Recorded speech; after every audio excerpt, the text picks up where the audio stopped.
अश्वत्थस्तोत्रम् श्रीनारद उवाच अनायासेन लोकोऽयं सर्वान् कामान् वाप्नुयात् सर्वदेवात्मकं चैवं तन्मे ब्रूहि पितामह। ब्रह्मोवाच शृणु देवमुनेष्वत्थं शुद्धं सर्वात्मकं तरुं यत्प्रदक्षिणतो लोकः सर्वान् कामान् समश्नुते।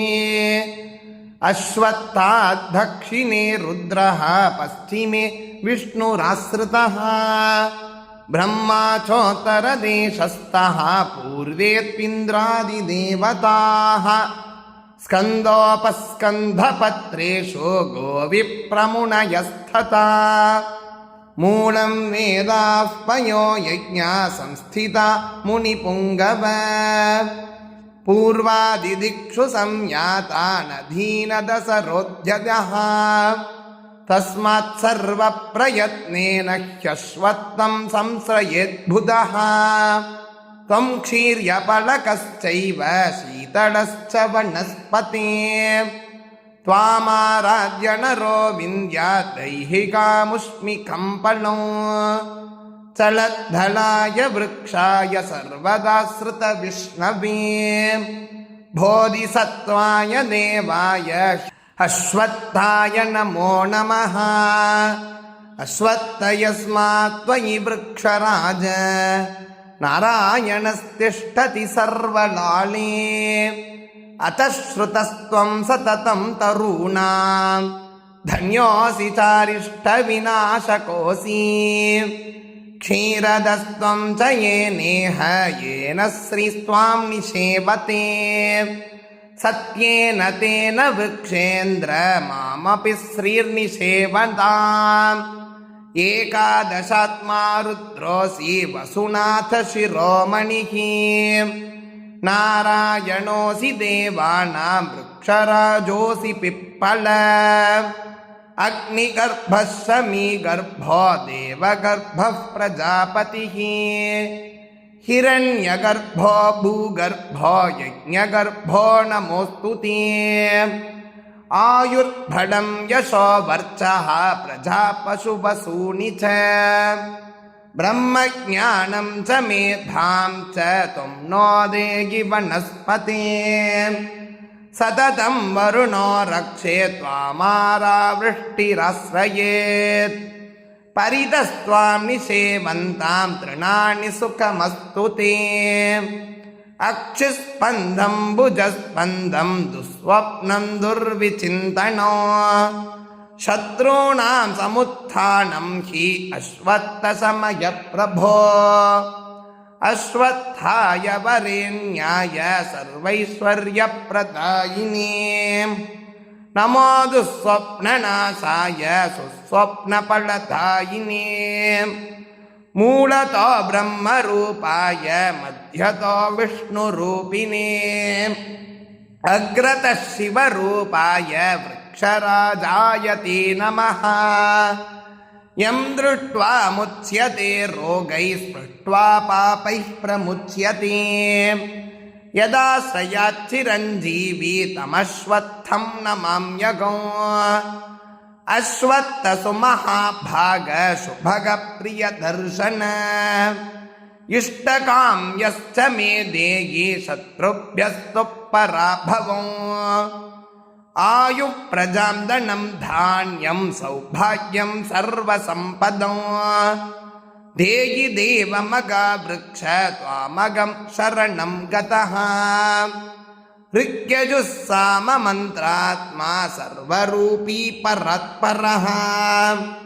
अश्वत्थो वेदमूलोऽसौ ऋषिभिः प्रोच्यते सदा ब्रह्मः गुरुः चैव दरिद्रो व्याधिपीडितः आवृत्य लक्षसङ्ख्यं तत्स्तोत्रमेतत् सुखी भवेत्।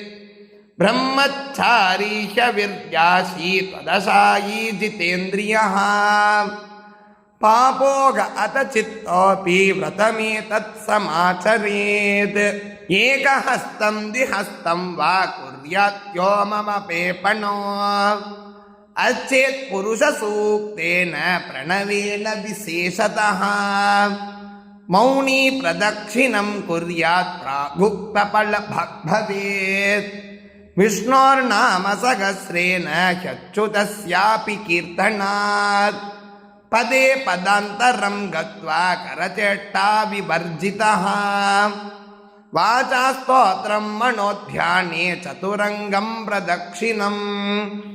अश्वत्थस्थापितो येन तत्कुलं स्थापितं ततः धनायुषां समृद्धिस्थो नरकात् पितॄन् अश्वत्थमूलमाश्रित्य शाकान्नोदकधानतः एकस्मिन् भोजिते विप्रे कोटिब्राह्मणभोजनो अश्वत्थमूलमाश्रित्य जपहोमसुरार्चनार्थ अक्षयं बलमाप्नोति ब्रह्मणो वचनं तथा एवमाश्वासितोऽश्वत्थः सदाश्वासाय कल्पते यज्ञार्थं चेदितेष्वत्थे ह्यक्षयं स्वर्गमाप्नुयात् छिन्नो येन वृताश्वत्थश्चेदिता पितृदेवताः अश्वत्थः पूजितो यत्र पूजिताः सर्वदेवताः मूलतो ब्रह्मरूपाय मध्यतो विष्णुरूपिणे अग्रतः शिवरूपाय वृक्षराजाय ते नमः ज्वरपीडा समुद्भूत देहपीडानिवृत्तये प्रदक्षिणं करोमि त्वां वृक्षराजाय ते नमः अपस्मारगतोपेत देहपीडानिवृत्तये प्रदक्षिणं करोमि त्वां वृक्षराजाय ते नमः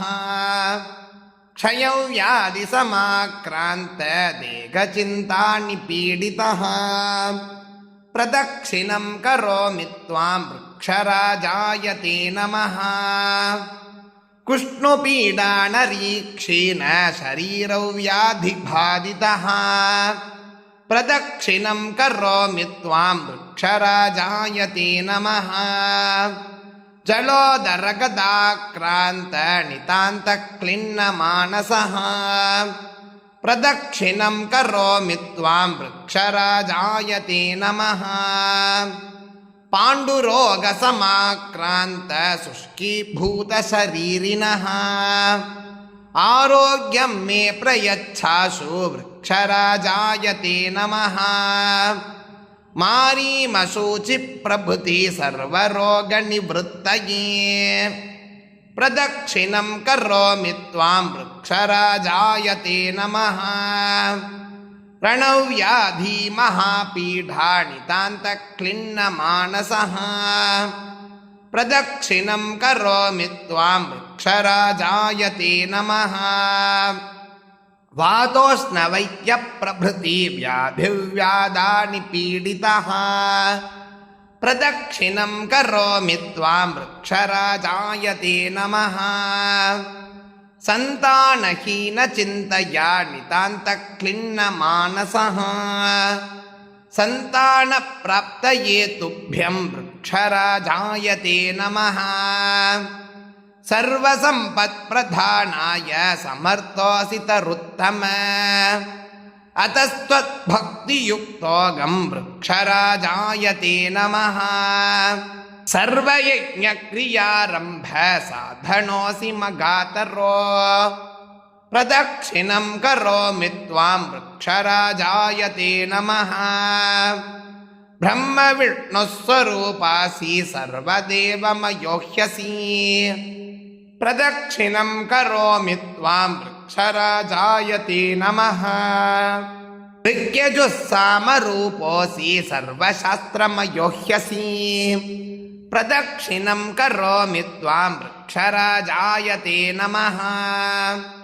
पिशाचादिमगाभूत सदा पीडितमानसः प्रदक्षिणं करोमि त्वां वृक्षराजाय ते नमः ब्रह्मराक्षसपीडादि दूरीकरणशक्तिमान् अश्वत्थ इति विख्यात अतस्तां प्रार्थयाम्यगौ सर्वतीर्थमयो वृक्ष अश्वत्थ इति च स्मृतः तस्मात् त्वद्भक्तियुक्तोऽगं वृक्षराजायते नमः